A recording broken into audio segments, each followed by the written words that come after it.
Buenas tardes, profesor y compañeros. Tenemos el gusto de presentarle la asignación número 1, que es el seminario, que va de las técnicas educativas. En este caso, el rol del desempeño.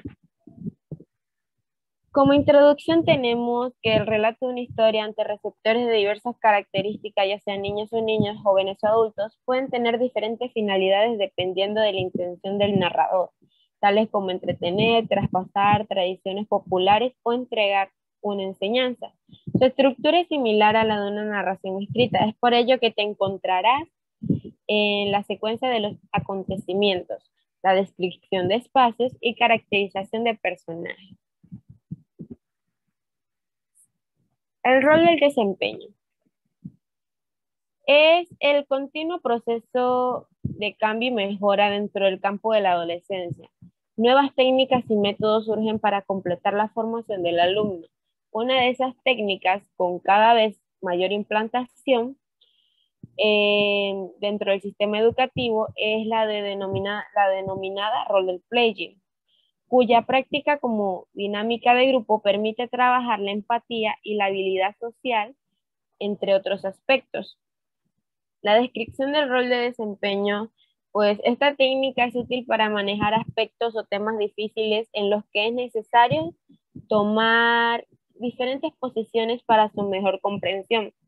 Consiste en la representación espontánea de una situación real o hipotética para mostrar un problema o información relevante de los contenidos del curso.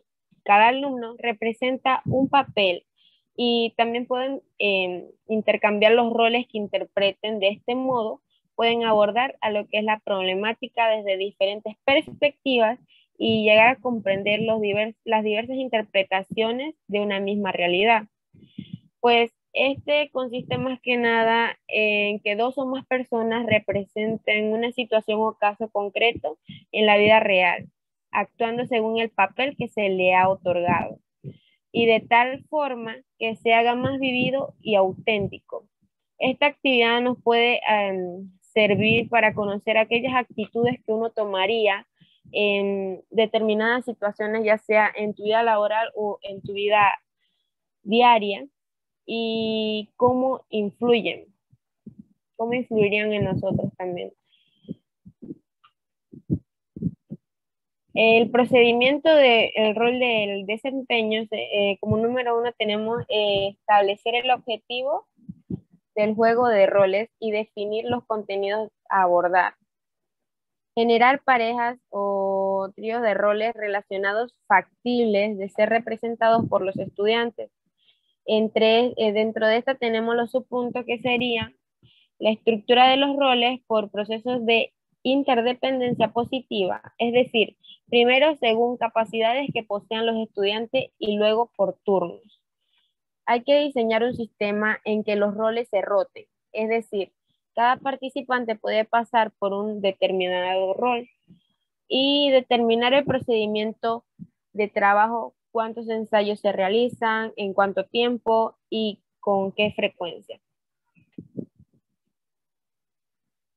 El tercer procedimiento que tenemos es presentar la actividad a los estudiantes y el formato de evaluación, que se sugiere la elaboración de una rúbrica que permita la calificación de las intervenciones de los estudiantes. Y finalmente, proporcionar la retroalimentación del proceso a todos los participantes del grupo. Cuando termina la escenificación, todo el grupo expone sus impresiones, plantea las interpretaciones, las dudas y discute el desarrollo de la escena, propone otras posibilidades, etc. Finalmente se sacan las conclusiones sobre el problema o situación, y pues en la etapa de la discusión el docente debe actuar como el conductor de lo que sería el análisis. Desarrollo de la actividad o de la técnica. Esta técnica está desarrollada en 2 pasos. Como primer paso tenemos lo que es la representación escénica, donde se da el comienzo y se desarrolla la escena con la mayor naturaleza posible. Aquí los participantes tomarán posesión de sus personajes con espontaneidad, pero sin perder la vista objetiva indispensable para reproducir la situación como se ha definido anteriormente. Si se ha optado por una planificación escénica, dándole una estructura determinada previamente, esto quiere decir que los personajes van a llevar rasgos o ciertos detalles puntualizados, ya sea la edad, el rasgo de carácter, hábitos. Aquí los intérpretes se ajustarán a las características y por lo tanto la representación resultará más objetiva. Pero en cambio, si se ha preferido que sea una situación básica de roles de tipo personaje, que los intérpretes crean ellos mismos, la escena será más libre a la improvisación de los intérpretes. Estos deberán hacer más esfuerzo porque tienen que recrear a los personajes y darle una estructura a la situación. Y entonces la escena resultaría ser más subjetiva por la inestabilidad de proyección individual. Como el segundo paso aquí tenemos lo que es los comentarios y la discusión de inmediato, donde se procede al comentario y la discusión de la representación, dirigido por el forzador o el coordinador. En primer término, se permite a los intérpretes dar impresiones, explicar su desempeño, describir su estado de ánimo en la acción, decir qué sintieron al interpretar su rol. De esta manera, aparte de lograr una información válida, se da la oportunidad a los actores para justificar su desempeño y prevenir posibles críticas de los espectadores o del público presente. Como recursos o materiales de apoyo, en esta actividad se utiliza lo que es la historia o el guión de la situación o de la escena en físico, la recreación física de la historia, el vestuario, los actores, el narrador y por último el público espectador.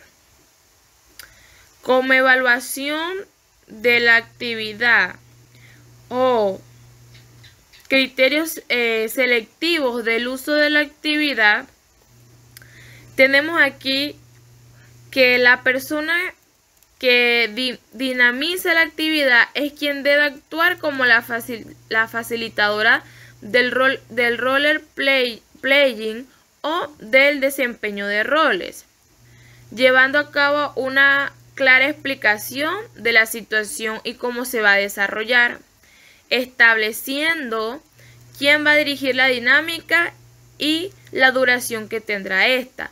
Una vez que tenemos planeado todo lo anterior, se puede dar el comienzo con el reparto de las tareas para cada candidato o participante de la actividad. Dentro de esta evaluación se puede decir que la dinámica general está dividida en distintas fases. La primera fase, que es la fase del contacto o la fase del saludo, que es en esta fase donde se da la primera impresión y se explica el desarrollo se da la primera impresión, y es muy importante porque así dará pie o abrirá con un buen inicio a la actividad. Como segundo punto tenemos lo que es la iniciación de la dinámica del desempeño de roles. Aquí el entrevistador, que comienza a explicar el desarrollo y el funcionamiento de la actividad. Cabe resaltar que este juego, las pautas o las normas y las reglas van a variar dependiendo del organizador, de la actividad. Como tercer punto tenemos desarrollo de la dinámica del desempeño de roles. Aquí es muy importante tener presente que basta con tener las competencias y saber venderlas. Por lo tanto, si se quiere triunfar en lo que es la actividad como tal, pues hay que demostrarlo y hacer que ya sea la dramatización o el teatro sea del agrado para los espectadores. La penúltima, que es la finalización de la dinámica del desempeño de roles. Aquí es donde se da la culminación de la actividad, pues se llegan al acuerdo final, se termina el tiempo establecido y pues se asegura que en este tiempo se pudo demostrar todas las competencias que se esperaban de la actividad. Por último, y menos importante, después de la dinámica del desempeño de roles, aquí pues es donde se lleva a lo que es el aprendizaje o la reflexión como tal de la actividad, si se logró pues que es el mensaje que se buscaba transmitir mediante la situación o la dramatización. Ventajas. Explora posibles soluciones a situaciones con alta carga emocional y entrena para situaciones conflictivas o de tensión. Aumenta la comprensión de otras personas mediante la adopción de papeles que impliquen asumir actitudes diferentes a las que se desempeñan en la vida real. Examina problemas delicados de las relaciones humanas. Logra la identificación con determinados patrones de conducta. Desarrolla habilidades de comunicación. Además, me quedo con los principales que son: con esta técnica del desempeño de roles se aprende haciendo y es una vía efectiva para lograr en lo que es el cambio de las actitudes de las personas. Restricciones. La falta de planificación en la conducción del método puede implicar resultados perjudiciales en lo que es el desarrollo del mismo. La artificialidad de la situación puede impedir el logro de los objetivos. Los participantes pueden no tomar en serio el método y no desempeñar con buena energía o de buena manera lo que es el método. Puede herir la sensibilidad de las personas involucradas. Para algunos resulta muy difícil el desdoblamiento de la personalidad. Esto principalmente en lo que es querer desempeñar otro papel o querer interpretar un papel con ciertas actitudes que la persona en realidad no quiere asumir. Muchos participantes pueden enfrentar cierto temor a hacer el ridículo frente al grupo. Esto es un tema de pena, un tema de nerviosismo, el miedo a ser juzgado, y entonces deciden no interpretar el papel, en el caso del teatro, y no se lleva a cabo.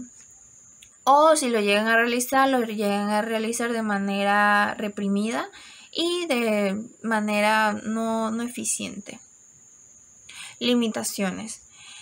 En el caso de los creadores y directores de juego, el tiempo es oro y preparar una sesión se puede convertir en algo muy largo y agotador, además duro, ya que no es solo establecer lo que va a pasar, sino también las posibles variantes y según pidan los jugadores. Más partidas en un periodo corto de tiempo. Es decir, también empleado no en un juego como tal, sino en el caso del teatro, si la exposición del teatro requiere de más escenas y necesitan alargar lo que es la escena como tal. Hay ocasiones en que los participantes no son capaces de distinguir entre la realidad y la ficción, provocando que su conducta respecto a la comunidad se vuelva tóxica y caótica en ocasiones. Es decir, puede suceder que lleven su papel dentro del teatro a su vida real y su vida real dentro de su papel del teatro, afectando tanto su desempeño en el teatro como su desempeño en la vida real. ya que crean una confusión y mezclan los roles. Los participantes pueden que no se tomen en serio el método. Destaco esto también como una limitación fundamental, ya que todo hecho de mala gana no es bueno, no tiene un buen resultado, y en el caso del teatro requiere mucho de lo que es el compromiso y el entusiasmo de la persona, las ganas que tú le pongas a llevar a cabo dicho rol, dicho papel que se te ha asignado. Recomendaciones. Los personajes y la situación no deben ser inventados. Se recomienda tomar el papel de una situación de la vida real que refleje el problema de interés para la población y o los espectadores. En ningún caso deben imponerse diálogos preestablecidos, pues se pretende que entre los estudiantes y los organizadores surja la espontaneidad y la creatividad de los mismos. Es conveniente cierto grado de ambigüedad que refleje las condiciones de la vida real. En la descripción no se deben incluir elementos evaluativos que parcialicen negativamente a los intérpretes con su propio personaje, ni se deben indicar actitudes y comportamientos como tal. Antes de la escenificación, el grupo debe saber los criterios que serán observados. Conclusión. La técnica de desempeño de roles o juego de roles es una actividad recreativa y muy enriquecedora, ya que ayuda al estudiante a poder desenvolverse mejor, a perder ese miedo de hablar frente de un público, que los estudiantes sean más dinámicos y pueden salir de lo rutinario. Además, es un método que enseña distinto a lo que el estudiante está acostumbrado, haciendo que la clase sea más placentera e instruyendo al mismo tiempo al estudiante, tanto lo que están dramatizando como el público observador. Muchas gracias.